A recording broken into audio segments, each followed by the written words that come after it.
Pronto, já estamos gravando.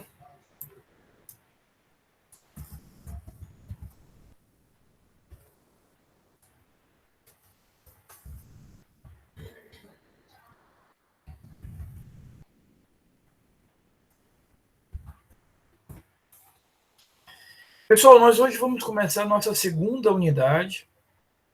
É uma unidade que vai nos acompanhar durante algumas aulas. Nós falamos na aula passada sobre os atos de comunicação do processo, falamos sobre citação, intimação e etc. Na aula de hoje, a gente começa a ver, Carolina e todos os outros, a segunda unidade, que vai tratar das provas no processo penal. A gente vai falar um pouquinho sobre a estrutura das provas no âmbito do processo. Como é que funcionará isso? A gente hoje vai falar da teoria geral das provas. Deixa eu só compartilhar aqui a minha tela. Nós vamos tratar hoje da teoria geral das provas. E a partir da próxima quinta-feira, a gente dá sequência à unidade, analisando cada uma das provas em si. Hoje eu quero definir com vocês e conversar sobre essa teoria geral. A gente vai analisar aí quais são os requisitos, os elementos, os conceitos básicos dessa teoria geral. E aí, a partir de quinta-feira, a gente começa a enfrentar as espécies próprias de prova. A gente vai avançar aí cada uma dessas espécies essenciais. Então, é uma unidade que tem um desdobramento aí de algumas aulas e é uma unidade extremamente importante, porque no estudo das provas a gente vai ter a percepção desse grande, como eu costumo chamar, desse grande recheio que compõe o processo, porque o processo ele quer chegar a uma conclusão, ele quer chegar a uma decisão, e o instrumento que ele usa para ter essa segurança sobre o que efetivamente temos ali são as provas. Então, a prova representa esse recheio, esse conteúdo que nós vamos utilizar para efetivamente ter ali a possibilidade de concluir, né, de definir algo em relação àquele caso. Então, na aula de hoje, a gente vai conversar sobre essa teoria geral, analisando os aspectos gerais das provas, e a partir de quinta-feira, aí a gente já tem um estudo mais focado nas espécies de prova. A gente vai falar sobre prova pericial, interrogatório, testemunhas. Vamos falar, inclusive, provas previstas fora do Código de Processo Penal, como colaboração premiada, infiltração de agentes policiais, interceptação telefônica e tantas outras. Mas na aula de hoje eu quero que a gente entenda, nosso objetivo na aula de hoje é que possamos entender para que afinal de contas, servem as provas e, especificamente, nós vamos enfrentar os artigos 155 a 157 do Código de Processo Penal. Esses três artigos, eles concentram ou condensam o que nós costumamos chamar de teoria geral das provas. Mas vamos para o começo, né? Primeira coisa, é possível a gente ter uma teoria geral das provas? Então, na verdade, o que a doutrina chama de teoria geral é a construção de algumas premissas, a construção de algumas bases, Paulo, básicas, essenciais, para que possamos tratar esse conjunto de elementos de informação e elementos de prova. Porque o que acontece aqui? As provas representam esse meio através do qual nós vamos chegar até uma decisão. As provas representam o caminho que eu vou percorrer, o caminho que eu vou seguir para que eu possa dar ao juiz informações, condições de decidir e de definir o que ele acha em relação àquele determinado caso concreto. Então, a análise das provas, a percepção das provas, ela é importantíssima para o processo, porque é elas que criam as bases efetivas para que o juiz possa vir a tomar uma decisão. Então, por mais que a gente tenha especificidades, por mais que a gente tenha detalhes em relação a cada uma das provas, a gente vai sim tratar na doutrina da possibilidade de termos uma teoria geral, porque ela nos norteia, ela nos dá as bases, ela nos separa ali dentro de um elemento de quais são efetivamente os limites que nós vamos perseguir. Aqui a gente tem que entender o seguinte: aquela máxima de que os fins justificam os meios não se aplica ao processo. Nós não aplicamos no processo essa ideia de que os fins justificam os meios. O que eu quero dizer com isso? Não é porque eu quero descobrir eventualmente a verdade sobre o fato, não é porque eu quero decidir sobre a responsabilidade criminal daquele agente que eu vou permitir ou tolerar que toda e qualquer prova seja admitida. Não. Eu tenho balizas, eu tenho referenciais muito claros que eu vou precisar sempre ter em mente para que eu possa delimitar o alcance da atuação do judiciário e da própria justiça criminal. Então, a grande contribuição dessa chamada teoria geral das provas é exatamente construir um sistema pelo qual ou no qual a gente consiga ter muito claramente a indicação desses limitantes, desses limitadores, dessas balizas que eu vou utilizar. Porque se assim não fizermos, eu vou ter efetivamente um avanço muito grande do tratamento e permitir qualquer coisa. E permitir qualquer coisa é algo completamente incompatível com qualquer ordem constitucional e democrática. Eu tenho que ter balizas, tenho que ter referências muito claras e muito grandes em relação a isso. Então, a grande contribuição da teoria geral é essa, é nos dar condições de, através da estipulação de conceitos claros, de conceitos efetivos, definir até onde a gente pode ir na produção dessa determinada prova. O conceito de prova e a função da prova são dois aspectos muito próximos entre si. Prova, eu posso dizer que é qualquer elemento de informação que contribua para que a verdade dos fatos venha a existir no processo e esteja em harmonia com o sistema jurídico constitucional. Então, prova são todas aquelas informações, todos aqueles dados, Lucas, todas aquelas fontes de informação, Ailson, que, em harmonia, obviamente, com a estrutura constitucional, permita ao julgador, permita aquele decisor, permita aquele que vai declarar a verdade sobre aquele determinado evento, a formação de uma convicção.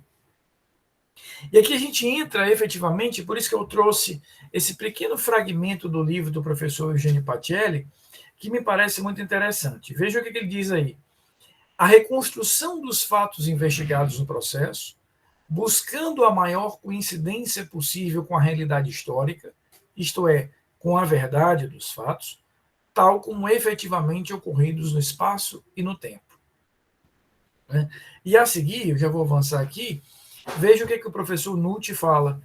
A prova é a demonstração lógica da realidade no processo, por meio dos instrumentos legalmente previstos, buscando gerar no espírito do julgador a certeza em relação aos fatos alegados e, por consequência, gerando gerando a convicção objetivada para o deslinde da demanda.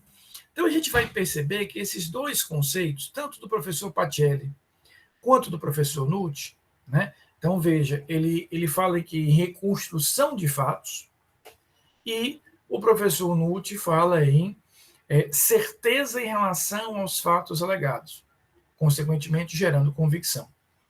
Esses conceitos que eles são dados por esses dois autores, eles se complementam e nos ajudam a perceber qual é a grande função da prova. O juiz, o julgador, ele, por óbvio, Beatriz, ele não presenciou o fato, ele não assistiu o fato, ele não estava ali, minha queridíssima Jennifer, quando o evento aconteceu. Então, aconteceu aquela circunstância, aquela conduta, aquele fato, Guilherme. Alguém subtraiu a bolsa de alguém lesionou alguém, ou Lucas, alguém praticou um crime contra a honra de alguém. E, por óbvio, né, Marcelo, o juiz não foi testemunha disso, ele não estava inserido naquele determinado evento. Porém, o juiz precisa ter, mais do que ninguém, Larissa, o conhecimento do que, de fato, do que efetivamente ali aconteceu, para que ele possa decidir a matéria. Aqui eu vou resgatar, Maria, uma ideia muito simples que vocês já trazem, Rômulo, lá do primeiro semestre. A ideia da subsunção do direito ao fato. Tá vendo? Esse é um dos conceitos mais básicos do direito, sobretudo quando a gente trabalha com o conceito de jurisdição. O direito, aqui falando no sentido mais lato possível, traz, Pedro, as balizas essenciais, as respostas. Acontece um fato, acontece um evento, um comportamento humano X. A grande função, Bianca, do julgador é olhar para aquele fato, olhar para o direito posto, e aqui repito, no sentido mais lato, leis, jurisprudência, doutrina, ou seja, todas as fontes relativas ao direito, e fazer a subsunção de uma coisa à outra. Ou seja, aplicar o direito ao caso concreto. Então, a subsunção é isso, é você ter ali, né, a observância do fato, é ter ali a ciência do fato, olhar para o direito e conectar uma coisa à outra. Por óbvio, né? Isso é extremamente óbvio, Marina, mas é um óbvio que a gente precisa lembrar. O juiz, e Alice, ele conhece o direito. O juiz conhece o Código Penal, o Código de Processo Penal e as leis processuais penais e penais extravagantes. Essa parte da equação o juiz domina. O que o juiz não conhece é um fato. Repito, ele não o presenciou. Ele não esteve ali no momento em que aquele fato foi realizado. Então, eu conheço um lado, mas não conheço o outro. As provas, elas existem exatamente para dar ao julgador uma ciência da parte da equação que ele até então não conhece. Explicando, Sara, de uma maneira mais direta ainda. O juiz, ele precisa de duas coisas, direito e fato. O direito ele tem, o fato não. Como é que ele apreende esse fato? Como é que ele incorpora esse fato? Como é que ele traz esse fato? Ele trará conhecendo o direito a ser aplicado dentro daquela determinada circunstância. Mas conhecendo o fato através de quê? Das provas. Então, Aninha, o conjunto de provas é como se o juiz sentasse, obviamente é uma alegoria que eu estou usando, e visse ali projetado diante dele um filme em que ele vai assistir aquele filme, percebendo ali todos os eventos processuais que aconteceram, e ao termo e ao cabo ele vai dizer, bem, eu conheço direito, agora eu sei o que aconteceu, meu trabalho é apenas fazer a subsunção disso. Né? Agora, se o trabalho do julgador, porque veja só, é encontrar, né, o que o professor Pacelli fala aqui de realidade histórica, nós vamos ter que enfrentar uma questão aqui essencial. Há essa realidade histórica? Existe essa chamada verdade sobre o fato? Eu tenho como adjetivar uma verdade? Existe uma verdade maior ou verdade menor? Vocês viram lá no processo penal 1, alguns inclusive comigo, os princípios norteadores, os princípios que regem efetivamente o processo. Dentre eles, vocês viram que o princípio da verdade real ainda pode ser considerado um princípio norteador do processo, mas é um princípio que merece uma ressignificação. O princípio da verdade real é um princípio que vai ser ressignificado. Exatamente porque o processo, Beatriz, ele deu uma baixada de bola, Diana. É como se o processo penal, na evolução que fez nos últimos anos, na verdade, nas últimas décadas, ele desse uma baixada de bola. Quando eu comecei a estudar processo, no final do século passado, a indicação era simples. O processo penal buscará a verdade absoluta, verdade real. Pá. O processo foi amadurecendo. Nas últimas 2 décadas, isso foi sendo aperfeiçoado. A ponto, minha queridíssima Stephanie, você que esteve comigo em processo penal 1, a gente perceber e dizer, olha, não dá para definir, para cravar que o objetivo do processo penal é a verdade absoluta. Porque o que é verdade absoluta? Sobretudo quando a gente trabalha com o conceito científico de refutabilidade. Qualquer ciência, e o direito é uma ciência social aplicada, mas é uma ciência, trabalha com o conceito básico de refutabilidade. O que é verdade hoje não é mais amanhã. O que foi verdade no passado, a ciência avança com seus métodos, com seus critérios, com suas percepções, e vai dizer, olha, isso já não é mais verdade, aquilo ali o é, e por aí vai. Então, o processo foi se aperfeiçoando, Felipe, e foi amadurecendo para dizer, olha, a gente pode continuar dizendo que o objetivo do processo é a verdade. Mas uma verdade construída dentro da possibilidade.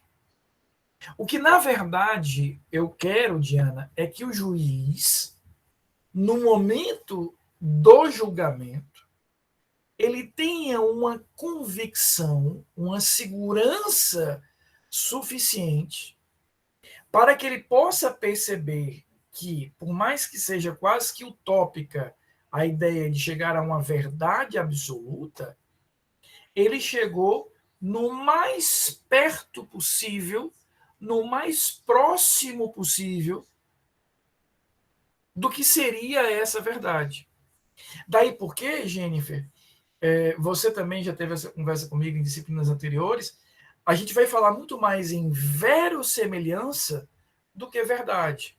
Ou seja, o que eu tenho é a criação de condições dentro do processo para que o juiz, Lara, faça a apreensão dos fatos e, ao realizar essa apreensão dos fatos, ele possa, concreta e efetivamente, definir com segurança, com convicção, qual é a decisão que ele tomará. Então, por que a prova é tão importante? Porque aqui eu tenho uma reação em cadeia, Larissa. O juiz precisa ter segurança.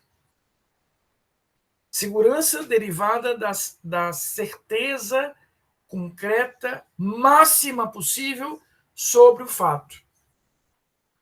Mesmo sabedor de que não haverá, repito, verdade, mas uma aproximação dessa verdade. Uma verossemelhança.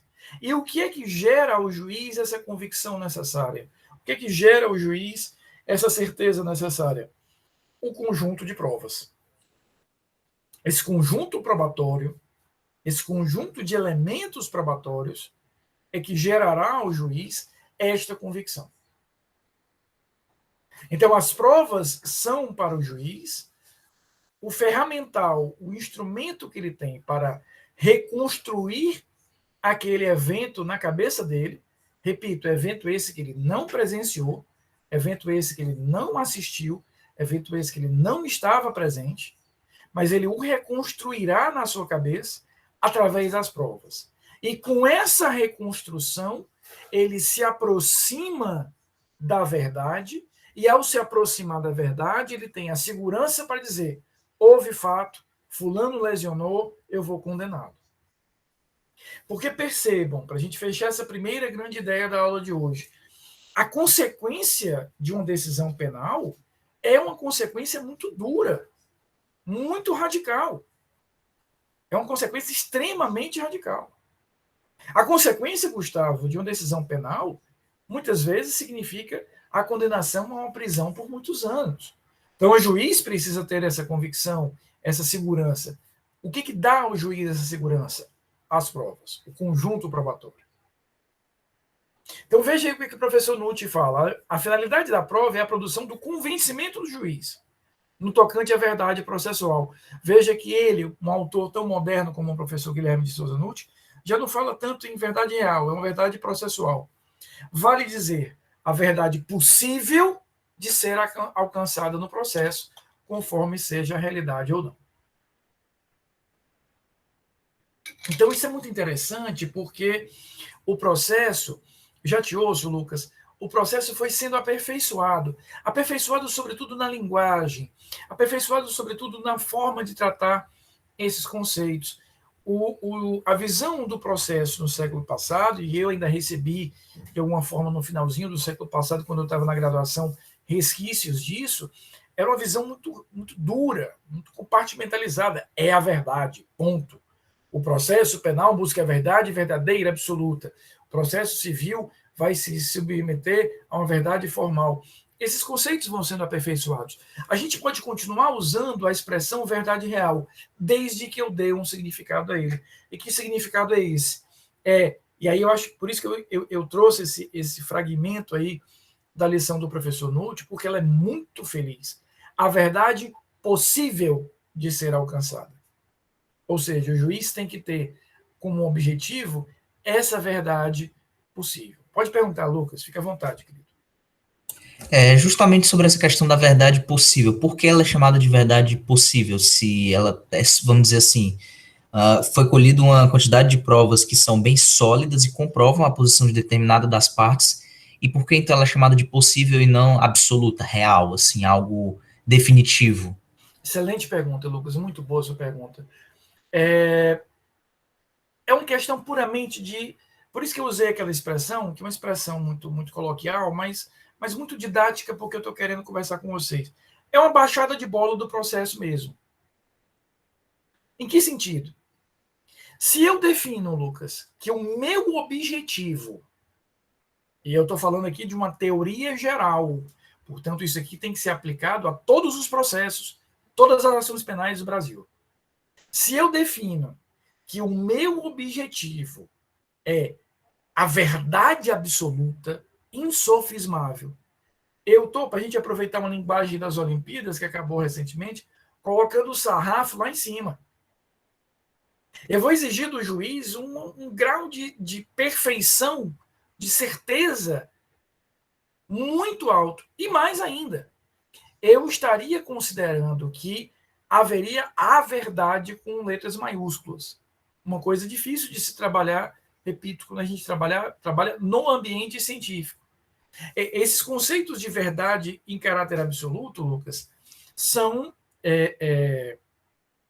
conceitos muito, e não há nenhum problema nisso, zero problema, são apenas ambientes de pensamento humano diferentes, mas são muito próprios da filosofia ou mesmo das religiões. O pensamento religioso, em muitos cenários, ele trabalha com a ideia de conceitos de verdade estándar, absoluto. E, repito, não há nenhum problema nisso, ele é feito com outro raciocínio. Agora, o pensamento científico, ele é, por definição, refutável. Então, no momento em que o processo passou a dizer, olha, a gente não vai ter a necessidade, o objetivo de chegar nessa verdade insofismável. Basta que a gente chegue numa verdade aceitável, possível, que dê ao julgador, Lucas, uma segurança, uma tranquilidade, uma certeza.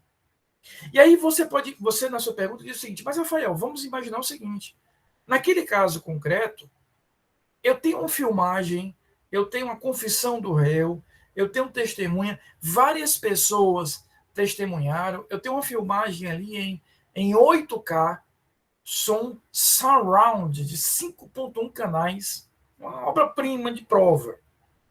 Ótimo. O juiz vai ter mais convicção ainda.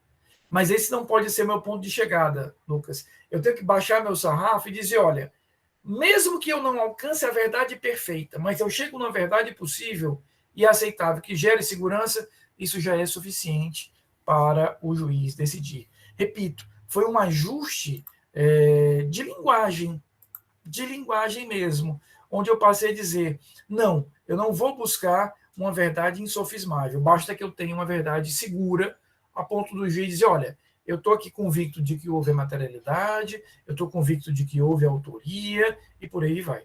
Consegui te explicar, Lucas, é muito boa a sua pergunta, para que a gente possa ver que o que eu estou falando aqui, propondo a vocês, é só um ajuste de calibragem. Só isso.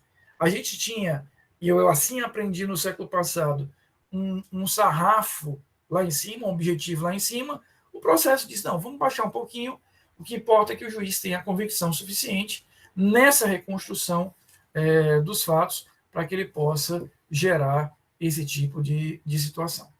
Consegui explicar, Lucas? Conseguiu sim, obrigado, professor. Tá bom?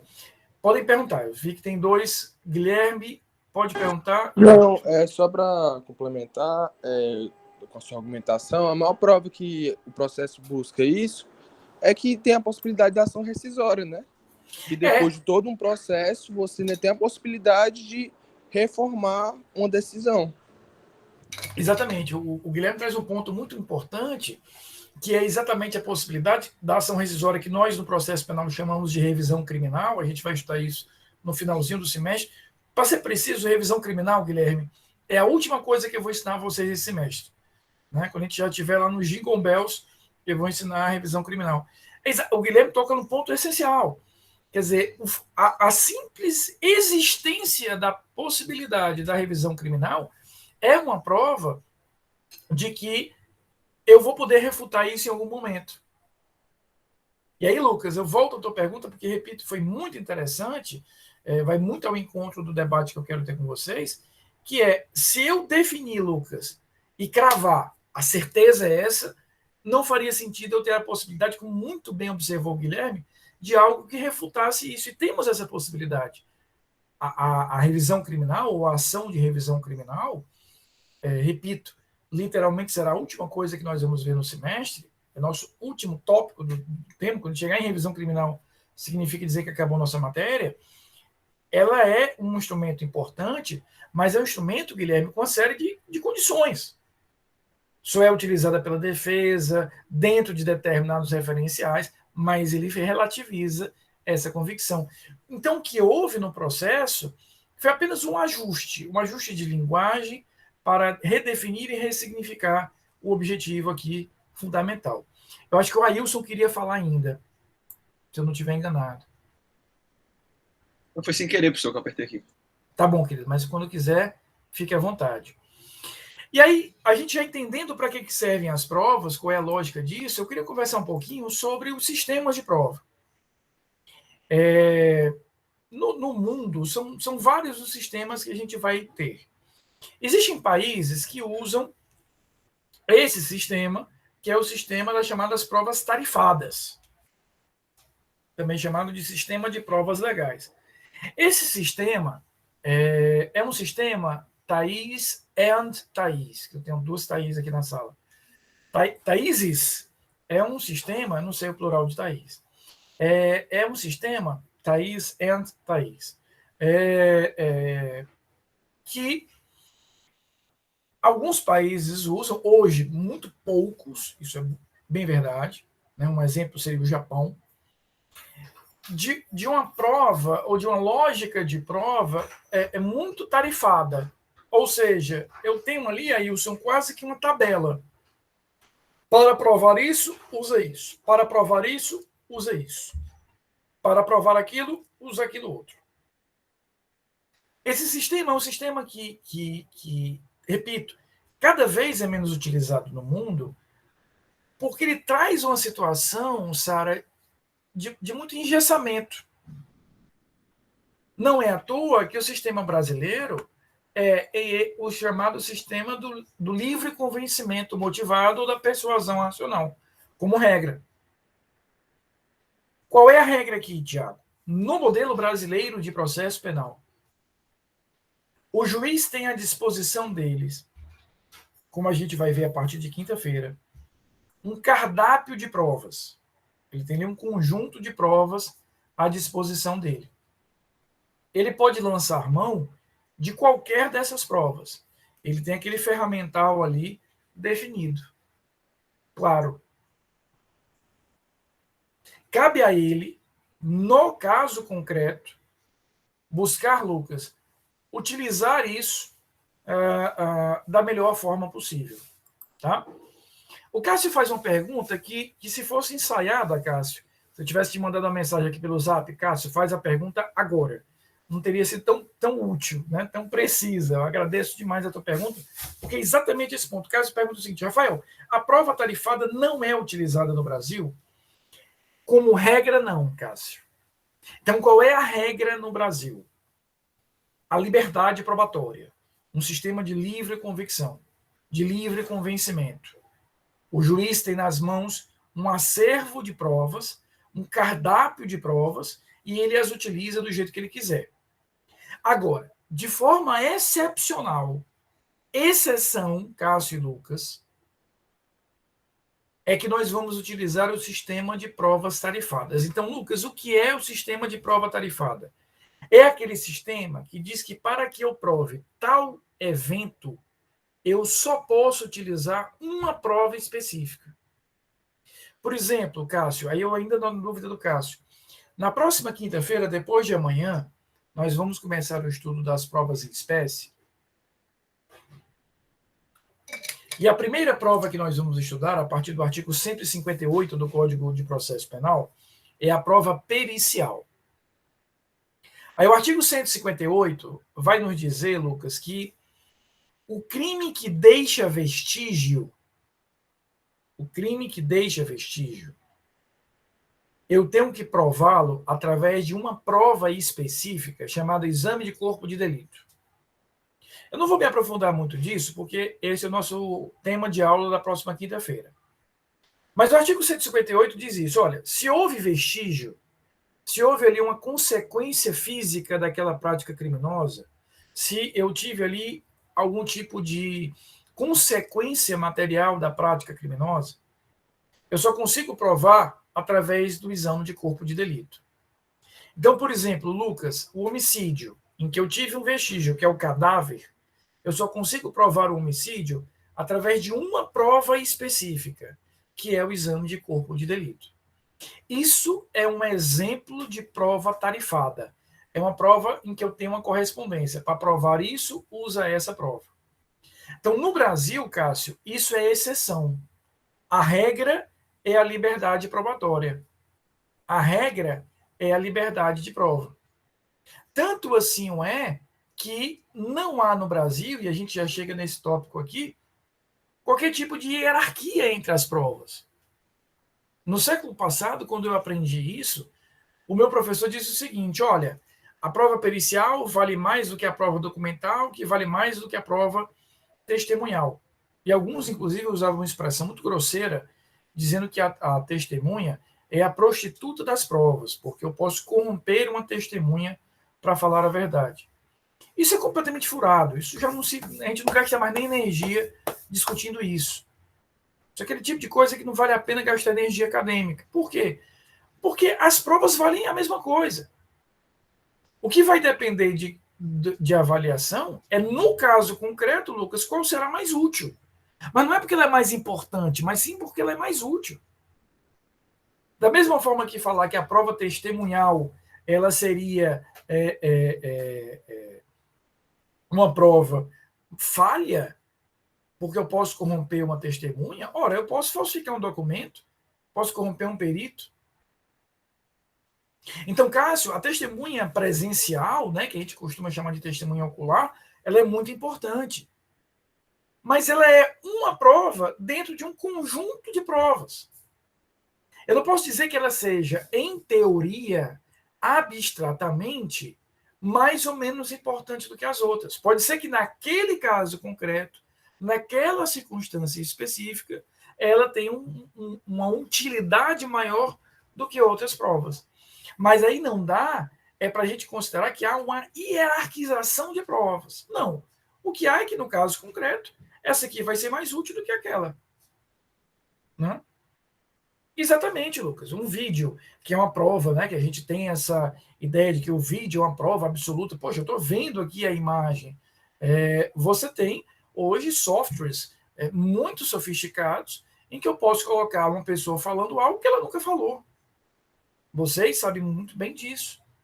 Muito facilmente eu consigo fazer isso.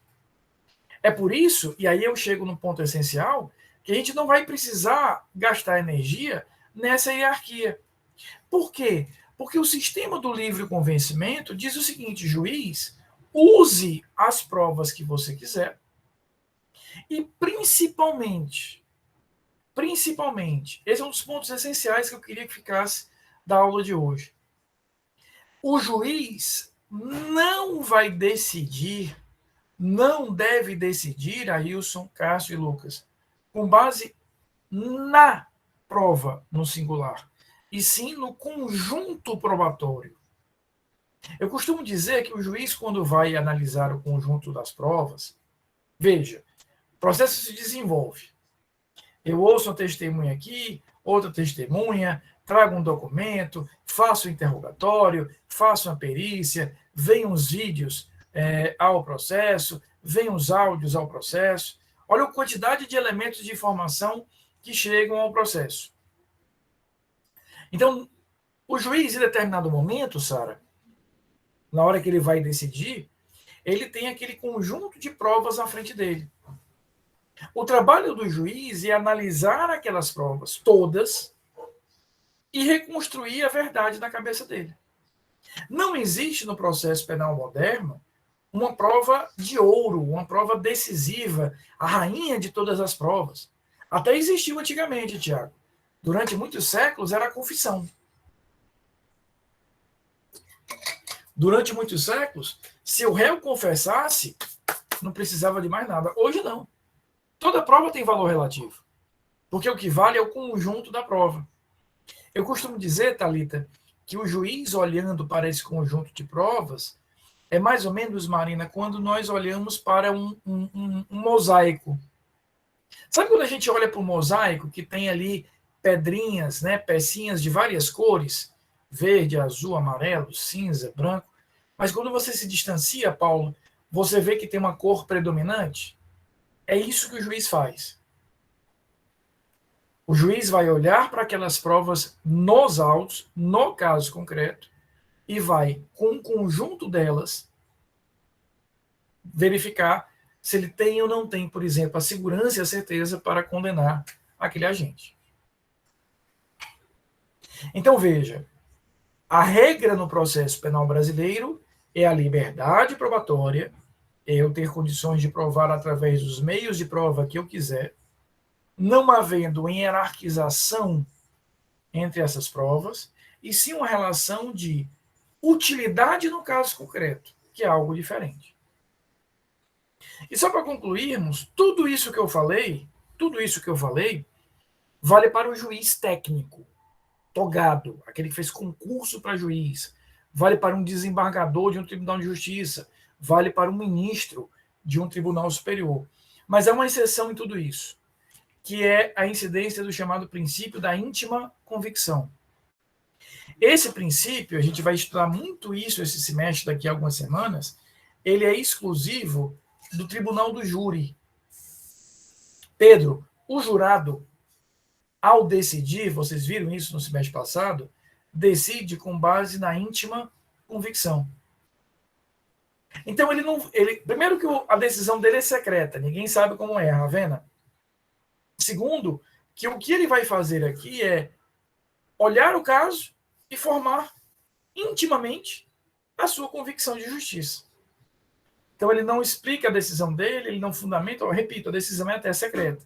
Então, para o juiz técnico togado, a prova é um elemento de vinculação, porque é através da prova que ele reconstrói, na cabeça dele a verdade sobre aquele evento.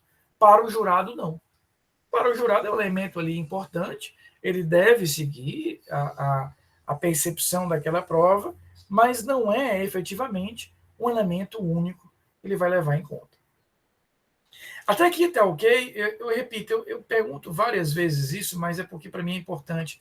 Esse ritmo de aula está confortável para vocês? Está tranquilo? Né? Tá agradável? Estão acompanhando direitinho? Eu vou perguntar isso várias vezes, para mim é muito importante, né, que vocês estejam bem e acompanhando bem a aula. Vamos agora analisar o que dispõe esses 3 artigos básicos do Código de Processo Penal, do 155 ao 157. De certa forma, o 155, Jennifer, ele resume tudo que eu falei para vocês até agora. A positivação de toda essa base da teoria geral das provas. Veja o que diz aí o 155. O juiz formará sua convicção pela livre apreciação da prova produzida em contraditório judicial, não podendo fundamentar sua decisão exclusivamente nos elementos informativos colhidos na investigação, ressalvadas as provas cautelares, não repetíveis e antecipadas. Tá? Eu já te respondo, Lucas, deixa eu só fechar essa ideia. Leandra, esse material está no AVA, mas esse em particular, eu fiz uma pequena modificação agora, um pouquinho antes da aula de vocês, e eu vou já subir a versão final, tá bom? Os slides eles já estão lá. Mas esse em particular eu vou fazer uma substituição, porque eu acabei de fazer uma alteração para ficar um pouco mais didático aqui, um dos slides. Tá bom? Já terminou a aula, já subo. Então, veja só. O juiz formará sua convicção pela livre apreciação da prova produzida em contraditório judicial, não podendo fundamentar sua decisão exclusivamente nos elementos informativos colhidos na investigação. Então, vocês estudaram no semestre passado o inquérito policial, estudaram a ação penal.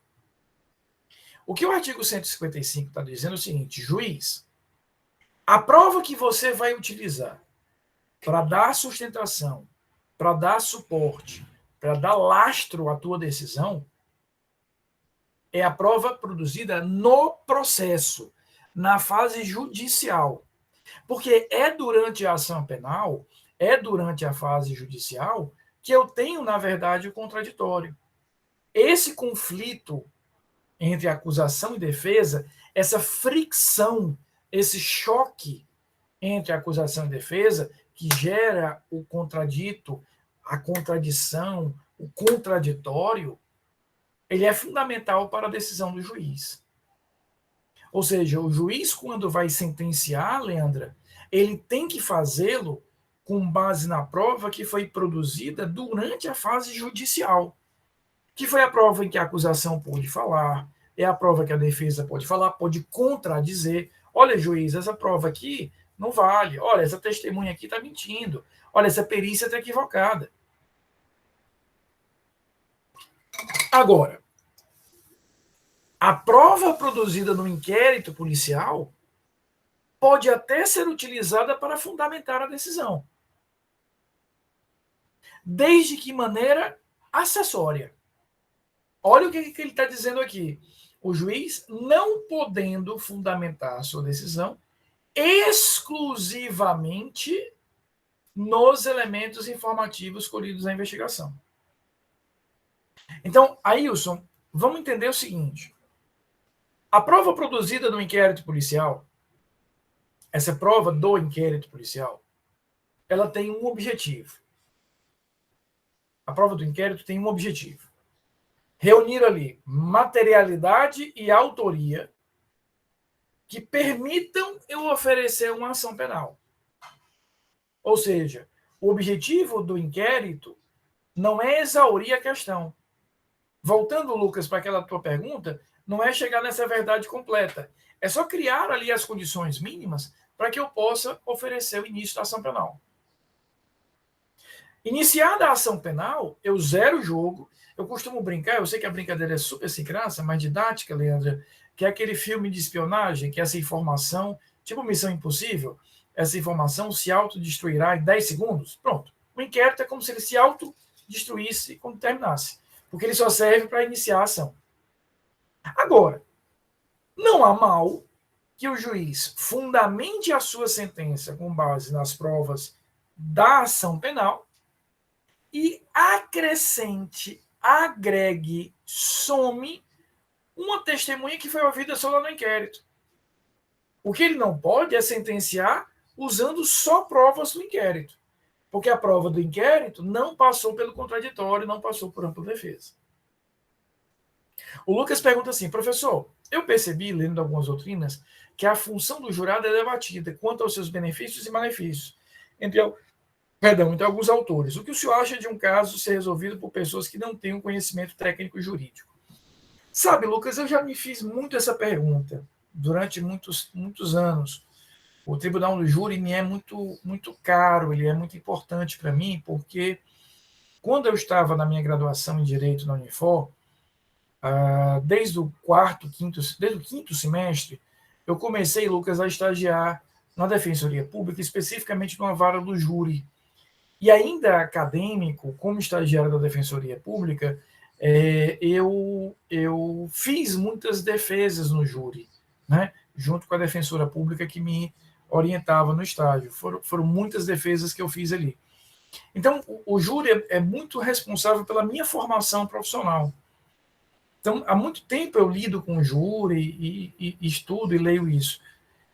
E eu te confesso, eu tinha uma visão do júri em que o júri era completamente injusto.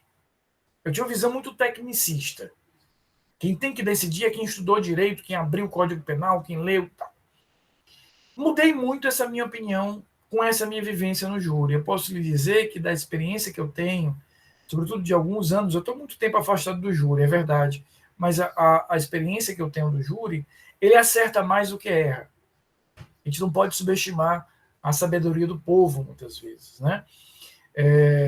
E, de qualquer maneira, a gente vai estudar esse semestre, porque esse semestre a gente vai estudar tanto o procedimento do júri, quanto os recursos que nós vamos utilizar contra essas decisões do júri. Existe um sistema recursal feito para minimizar erros, ou para, de alguma forma, evitar que esses erros sejam mantidos, né?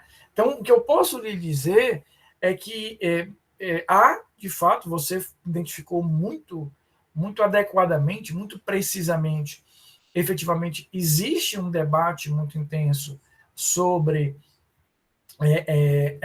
aspas, né, a qualidade das decisões do júri, isso, de fato, é real, você tem toda a razão, mas a minha opinião pessoal é de que eles acertam mais do que erram.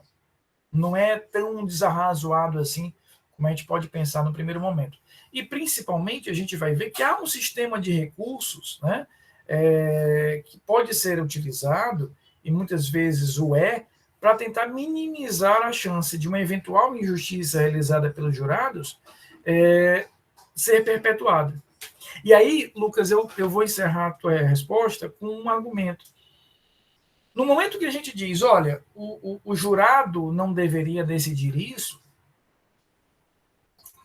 porque o jurado não estudou direito e, portanto, ele pode cometer um erro, ele não tem conhecimento técnico, isso poderia nos dar a impressão, Lucas, de que o juiz técnico togado não erraria, né? Porque ele conhece o direito. E não é verdade, a gente sabe disso. Infelizmente, o juiz muitas vezes se equivoca na aplicação do direito, na percepção da prova, no que quer que seja. Não é à toa que também para o juiz técnico existe um sistema de recursos para tentar minimizar efetivamente os efeitos dessa decisão. Então, o que eu posso dizer é que erro vai existir. O que a gente precisa ter, e para isso é a grande importância dos recursos, matéria principal do nosso semestre nesse nosso estudo agora, temos um sistema de recursos que possa filtrar esses equívocos, quer tenham sido praticados por um lado ou por outro, e tornar a decisão um pouco mais justa ou menos injusta em algum aspecto. Tá bom? Mas a gente vai discutir muito isso quando a gente for ver, Júlio, mas eu gostei muito da sua intervenção. Queridos, o artigo 156, ele vai determinar o ônus de provar, o ônus da prova. Ele traz, vocês estão vendo aqui no caput, a regra geral. A prova da alegação incumbirá quem a fizer, sendo, porém, facultado ao juiz de ofício. Então, qual é a regra? Aquilo que a acusação está alegando, a acusação prova. Aquilo que a defesa está alegando, a defesa prova. Essa é a regra. Esse é o padrão.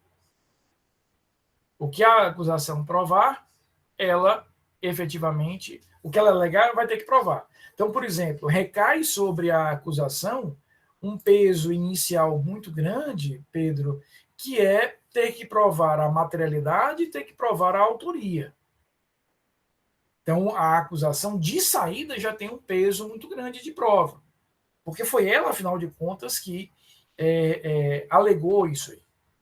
Agora, o fato da acusação ter, no âmbito do processo penal, um peso significativo, no que diz respeito à sua obrigação sobre a prova, não quer dizer que a defesa não tenha também um peso importante. Porque aquilo que a defesa alegar, ela vai ter que provar. Então, Rômulo, imagina que a tese de defesa é de que o réu agiu em legítima defesa. Se a defesa está dizendo isso, cabe à defesa fazer essa prova da legítima defesa. Se foi a defesa que alegou que houve ali naquele caso, Marina, um estado de necessidade, cabe à defesa, Guilherme, fazer essa prova. Então, a primeira coisa que a gente precisa entender em relação ao artigo 156, que não é correta a ideia de que a acusação tem que provar tudo. Não, a acusação tem que provar o que ela está alegando, o que ela está trazendo para o processo.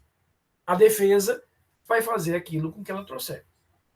Repito, inegavelmente, digamos, o principal ônus, o principal peso está nos ombros da acusação. Porque ela vai ter que provar materialidade, autoria e tipicidade. Até porque, como vocês sabem, estudaram isso no semestre passado, indúbio pro réu, a dúvida favorece ao réu. Então, há, sem dúvida nenhuma, né, a possibilidade de que, se você não provar nada, essa dúvida vai favorecer o réu. Mas não significa dizer que a defesa não tenha seus ônus. Pode perguntar. Professor, e se a prova estiver na outra parte que não estiver alegando, por exemplo, a defesa está alegando algo, mas na verdade a prova está nas mãos da acusação? Veja, nesse caso, só um minutinho que minha câmera caiu aqui, desconecto, só um minuto, por favor.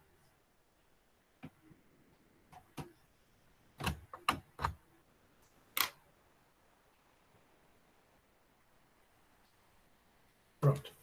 Nesse caso, Guilherme, a tua pergunta é muito legal para a gente, e é o gancho que me dá para chegar nos incisos. Lá no processo civil, sobretudo depois do Código de 2015, você tem todo aquele modelo de distribuição dinâmica do ônus da prova. Né? Acho que a tua pergunta vai muito ao encontro disso. O juiz civil, ele vai ter a sensibilidade e a possibilidade de dizer, olha, esse aspecto, determinada parte vai ter que provar, porque é mais fácil a ela provar isso. Em rápidas palavras, o conceito da chamada distribuição dinâmica do ônus da prova. No caso específico do processo penal, Guilherme, nós não temos isso, mas nós temos uma alternativa. Veja o que diz aqui os incisos 1º e 2º do mesmo artigo 156. Ele vai dizer, olha, o ônus da prova é da parte que alegar. Porém, o juiz de ofício poderá ordenar, mesmo antes de iniciada a ação penal, a produção antecipada de provas consideradas urgentes e relevantes, observada a necessidade, adequação e proporcionalidade. 2. Determinar, no curso da instrução, ou antes de proferir sentença, a realização de diligências para dirimir dúvidas sobre ponto relevante. Então, a gente percebe aqui, Guilherme, que o próprio código respondeu a tua pergunta, dizendo o seguinte: olha, juiz, a princípio, a obrigação de provar é das partes, mas eu estou lhe entregando uma capacidade ativa de ter um protagonismo na produção da prova, para que o senhor, de ofício, a senhora juíza, de ofício, determine a produção de algum tipo de prova. Então, lá no processo civil, a atuação do juiz no âmbito da produção da prova ela é muito tímida e tem que ser pelas próprias bases do processo civil. Em regra, trata de direitos disponíveis, etc. Mas, em compensação, o Código de 2015 faculta ao juiz uma redistribuição do ônus e uma distribuição dinâmica. No processo penal, o Código de Processo Penal deu uma simplificada. Diz, olha, a regra é que a parte vai produzir, mas o juiz pode complementar isso. Tá? E aí o juiz vai ter a capacidade de dizer isso.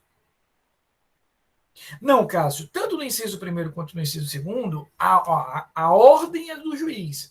E aí a produção pode ser das partes ou de outros personagens, de outros atores. Não apenas a acusação e a defesa no sentido mais estrito. O juiz tem a liberdade de pedir à polícia tal coisa, pedir ao Banco Central tal coisa, por aí vai. Tá? Então, qual é a regra?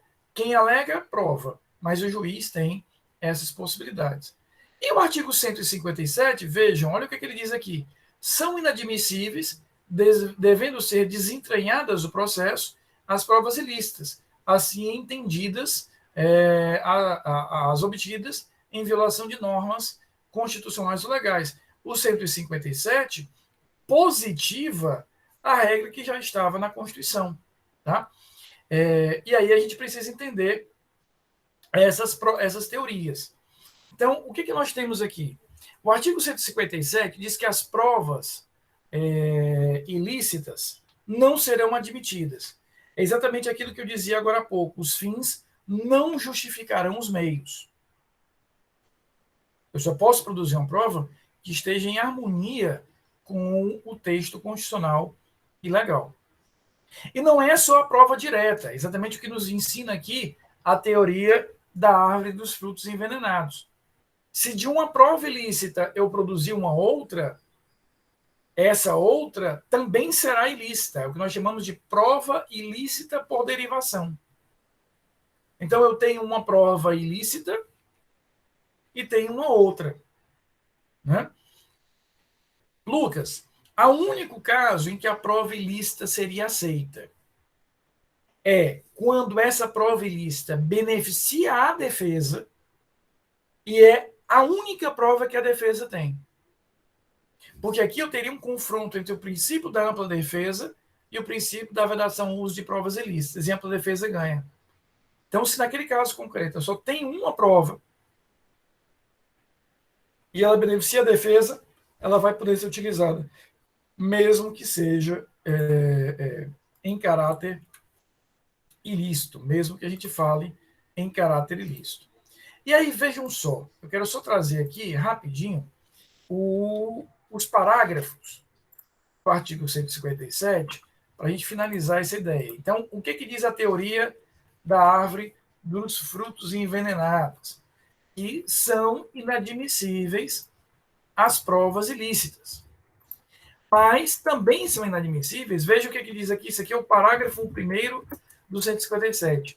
São também inadmissíveis as provas derivadas das ilícitas, salvo quando não é evidenciado o nexo de causalidade entre umas e outras, ou quando as derivadas puderem ser obtidas por fonte independente da primeira. E aí, no parágrafo 2º, ele complementa. Considera-se fonte independente aquela que, por si só, segundo os trâmites típicos e de praxe, próprios à investigação ou instrução criminal, seria capaz de conduzir o fato ao fato objeto da prova. Queridos, o que a gente tem aqui? A prova ilícita, aquela prova que ela é... Eu vou colocar aqui de novo, tá? o link para o nosso grupo de WhatsApp, para quem ainda não entrou. A prova ilícita, ela é uma prova em desconformidade com regras constitucionais ou legais. Mas o que a teoria da árvore dos frutos envenenados diz, está aí positivada no parágrafo 1º, é que também será ilícita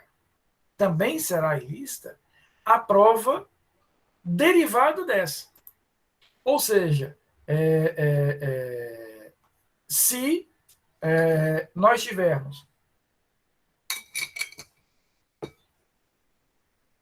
uma prova ilícita que derivou uma outra, eu fiz uma interceptação telefônica, Carolina, ilegal, sem ordem judicial. E desta interceptação telefônica eu cheguei numa busca e apreensão. A busca e apreensão, por ter um vínculo, ela estará também ilícita. Ela também é ilícita.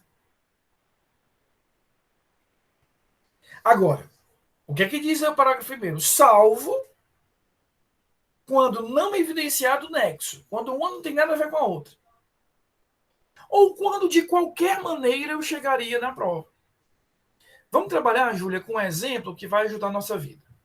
Imagina que a polícia está investigando uma fábrica de roupa falsificada. Aí a polícia faz, Lucas, uma interceptação telefônica ilegal. Ela faz uma interceptação telefônica ilegal. E por conta dessa interceptação telefônica ilegal, ela pede uma busca e apreensão naquele local.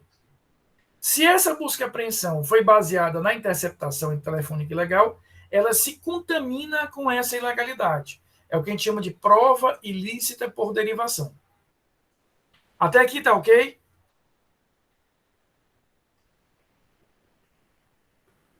Fernanda, vamos mudar um pouquinho aqui o exemplo. Fábrica de roupa falsificada. A polícia fez a interceptação telefônica ilegal. Mas a polícia, quando foi pedir a busca e apreensão ao juiz, Daniele, apresentou ao juiz como prova para fundamentar o pedido de busca e apreensão, Aninha, a interceptação telefônica ilegal e também o depoimento de três testemunhas,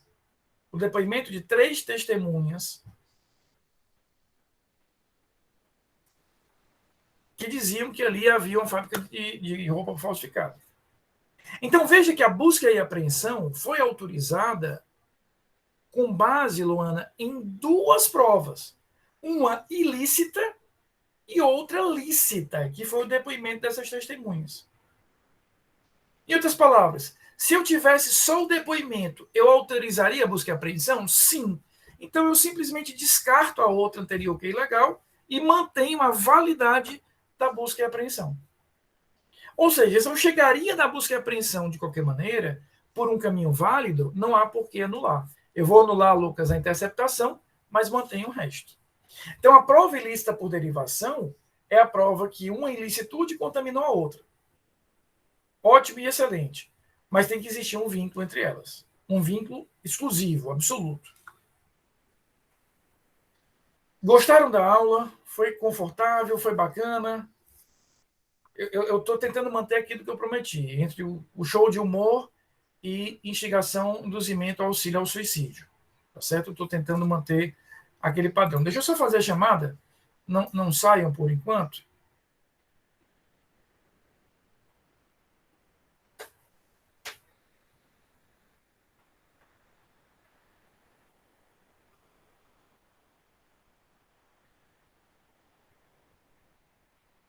Só um minutinho.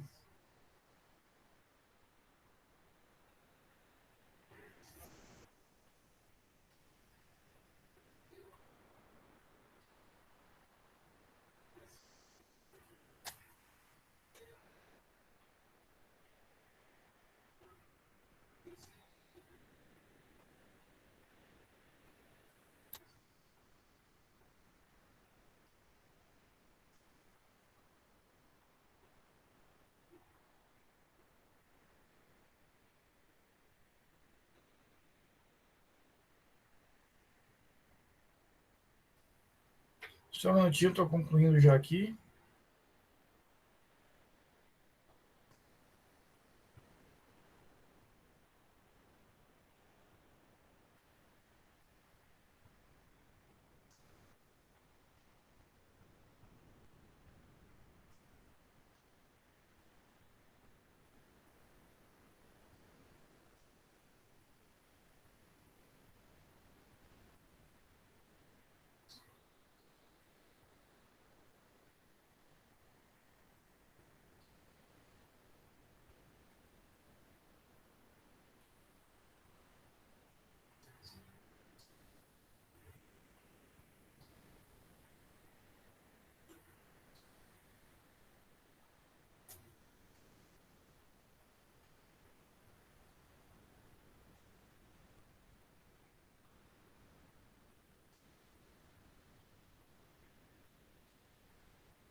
Pronto, pessoal. Então, mais uma vez, eu queria agradecer a presença imensa de vocês, a colaboração, a participação, sobretudo. Qualquer dúvida, me perguntem, tá bom? Vocês sabem que eu sou muito preocupado a que vocês tenham assimilado, que esteja confortável. Eu sei das dificuldades desse sistema remoto, daí porque eu tenho essa preocupação, tá bom? Daqui a pouquinho eu já vou compartilhar com vocês, repito, esses slides lá no AVA e o próprio link da gravação. Um beijo grande a todos, fiquem bem e a gente se encontra, se Deus quiser, na próxima quinta-feira, tá? Obrigado pela presença de sempre.